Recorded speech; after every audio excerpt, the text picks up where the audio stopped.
Israeli বাহিনীর হাতে আটকের পর অনশন শুরু করেছেন ফিলিস্তিনের গাজামুখী ত্রাণবাহী নৌবহর গ্লোবাল সুমুদ ফ্লোটিলায় থাকা 4 ফরাসি এমপি। দেশটির বামপন্থী রাজনৈতিক দল ফ্রান্স আনবাউডের সদস্য তারা। বিভিন্ন আন্তর্জাতিক সংবাদ মাধ্যমে তাদের অনশনের তথ্য প্রকাশ করা হয়। 4 অক্টোবর ফ্রান্স আনবাউডের পক্ষ থেকে জানানো হয়, ইসরায়েল বাহিনীর হাতে আটকের পর ফিলিস্তিনিদের প্রতি সংহতি জানিয়ে অনশন শুরু করেন ফ্রান্স পার্লামেন্টের 2 সদস্য ফ্রাঁসোয়া পিকেমাল ও মারি মেজমার এবং ইউরোপীয় পার্লামেন্টের 2 সদস্য রিমা হাসান ও এমা ফুরো। ফ্রান্স আনবাউডের ইউরোপীয় পার্লামেন্ট সদস্য ম্যানন ওব্রি বলেন, ইসরায়েল বাহিনীর হাতে আটক এমপিদের কাছ থেকে আমরা কোনো খবর পাইনি, শুধু তাদের আইনজীবী ও ফরাসি কনসালের সঙ্গে যোগাযোগ রক্ষার চেষ্টা করছে। তিনি আরও বলেন, তাদেরকে কঠিন পরিস্থিতিতে আটকে রাখার তথ্য পেয়েছে। প্রতিটি সেলে 10 জনের বেশি মানুষ রাখা হয়েছে। পানির চরম সংকটের তথ্য জানা গেছে।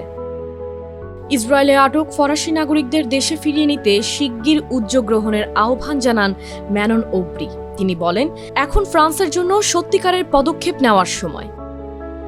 দলটির জাতীয় সমন্বয়ক ম্যানুয়েল বোম্পার্দে বলেন, ফ্রান্সের এখন কিছু বলা উচিত। ফরাসি সরকারের নীরবতায় তীব্র নিন্দা জানান ফ্রান্স আনবাউডের আরেক নেতা জঁ-লুক মেলশো।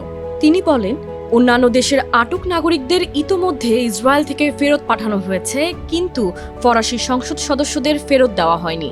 তাদের উপেক্ষা করছে নিজস্ব পরিষদও। এটি আমাদের মনে রাখা উচিত।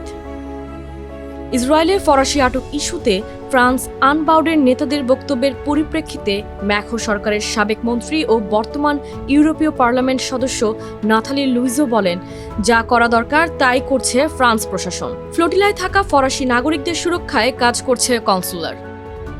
তবে ফ্রান্স আনবাউড নেতাদের ফ্লোটিলায় অংশগ্রহণকে উদ্বেগজনক আখ্যায়িত করেন লুইজো। তিনি প্রশ্ন করেন, এটা কি সত্যি ফিলিস্তিনিদের এবং গাজায় তাদের দুর্দশাকে সামনে আনার প্রচেষ্টা, নাকি কেবল আত্মপ্রচারের কৌশল?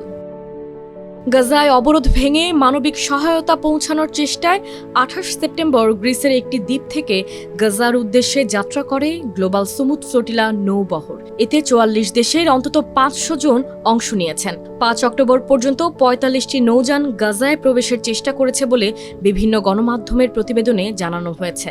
তবে ইসরায়েলি বাহিনীর বাধার মুখে পড়ে প্রায় সবকটি। নৌযান জব্দ এবং সেগুলোতে থাকা অধিকার কর্মীদের আটক করছে ইসরায়েলি বাহিনী। আটক ব্যক্তিদের মধ্যে অন্তত 30 জন ফরাসি নাগরিক থাকার তথ্য জানিয়েছে ফ্রান্সের একাধিক সংবাদ মাধ্যম।